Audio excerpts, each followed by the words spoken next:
Hello friends. क्या आज तक आपने किसी एलियन को देखा है या फिर आपने आज तक किसी एलियन से कांटेक्ट किया है? मैंने ना ही आज तक किसी एलियन को देखा है और ना ही आज तक मैं किसी एलियन के कांटेक्ट में आया हूँ। लेकिन हमारी दुनिया की स्पेस एजेंसीज लगी हुई हैं अपने उन महंगे महंगे मिशंस को कंप्लीट करने के लिए, जिन मिशंस का सिर्फ इतना सा मकसद है कि हमारी अर्थ की तरह ही इस यूनिवर्स में एक ऐसे प्लैनेट की खोज करना जहाँ पे लाइफ मौजूद हो, या किसी एलियन सिविलाइजेशन को ढूंढना या उनसे कांटेक्ट करना। लेकिन यह एक सच्चाई है कि आज तक ना ही हम किसी ऐसे प्लैनेट की खोज कर पाए हैं जहाँ पे लाइफ मौजूद हो, ना ही आज तक हम किसी ऐसी एलियन सिविलाइजेशन को ढूंढ पाए हैं, ना ही आज तक हम उनसे कांटेक्ट कर पाए हैं। लेकिन क्या आपने आज तक कभी सोचा है कि हम आज तक किसी एलियन से क्यों नहीं मिले? इसका कोई कारण है? हाँ, ज़रूर है। आज की वीडियो में मैं ऐसे ही कुछ कारण बताने वाला हूँ आपको कि आज तक हम किसी एलियन से क्यों नहीं मिल पाए। पहला कारण यह है कि हम अकेले हैं इस पूरे यूनिवर्स में। मतलब कि हमारी अर्थ की तरह कोई और ग्रह इस यूनिवर्स में है ही नहीं जहाँ पे लाइफ एग्जिस्ट कर सकती हो। हम पूरी तरह से अकेले हैं इतने बड़े और इतने विशाल यूनिवर्स में। अगर हम अकेले हैं तो इसका मतलब यह है कि ये पूरा यूनिवर्स हमारा है, लेकिन हम आज तक इतने डेवलप नहीं हुए हैं और ना ही कभी हो पाएंगे कि इतने बड़े यूनिवर्स का उपयोग हम हमारे लिए कर सकें।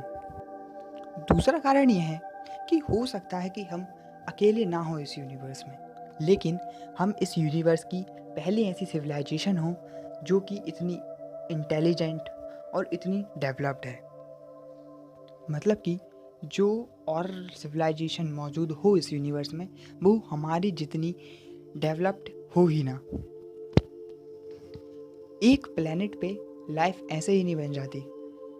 एक प्लेनेट पहले एक आग के गोला होता है, बिकॉज एस्ट्रॉइड्स की उस पर लगातार बारिश होती रहती है। धीरे धीरे उसका टेम्परेचर कूल डाउन होता है और ठंडा होते होते उसका टेम्परेचर कांस्टेंट हो जाता है, जहाँ पे लाइफ स्टार्ट होती है।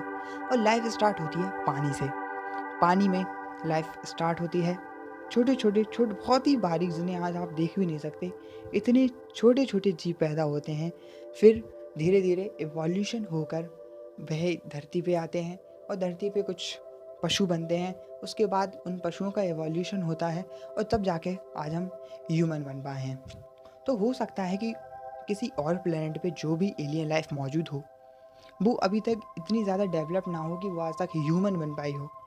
आज भी वह कभी आदिवासी के रूप में हो, या फिर हो सकता है आज भी वह पानी में हो, या फिर हो सकता है अभी आज भी वह किसी मैमल के रूप में हो।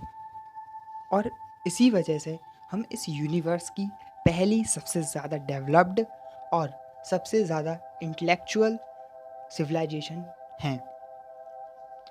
अगला कारण यह हो सकता है आज तक हम नहीं मिल पाए किसी एलियन से, क्योंकि एक एलियन लाइफ मौजूद हो लेकिन हमसे कई वर्षों पूर्व।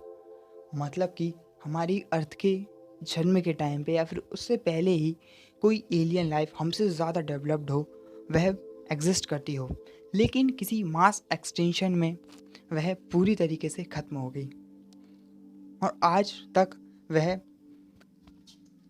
प्लेनेट हमारी नज़र में ही नहीं आया। और अगर आ भी गया होगा तो हम कभी उसके बारे में, उसके पास्ट के बारे में पता कर ही ना सकें। और आखिरी कारण यह हो सकता है कि हमारे जितनी या हमसे ज़्यादा कोई सिविलाइजेशन डेवलप्ड हो, लेकिन वह हमसे इतनी ज़्यादा दूर है कि हम अगले आने वाले सैकड़ों साल या फिर हज़ारों साल या लाखों साल में भी इतनी ज़्यादा दूरी तय नहीं कर सकते और ना ही कभी उन सिविलाइजेशन से मिल सकते हैं। बट आई होप कि हम जल्द ही किसी एलियन सिविलाइजेशन से मिलें और हमारा उनके साथ कांटेक्ट हो और हम आसपास में बहुत सी जानकारियाँ साझा कर सकते हैं। हम एक दूसरे की बहुत ज़्यादा हेल्प कर सकते हैं अगर हमें कभी भविष्य में वो सिविलाइजेशन मिली तो। So thank you for watching.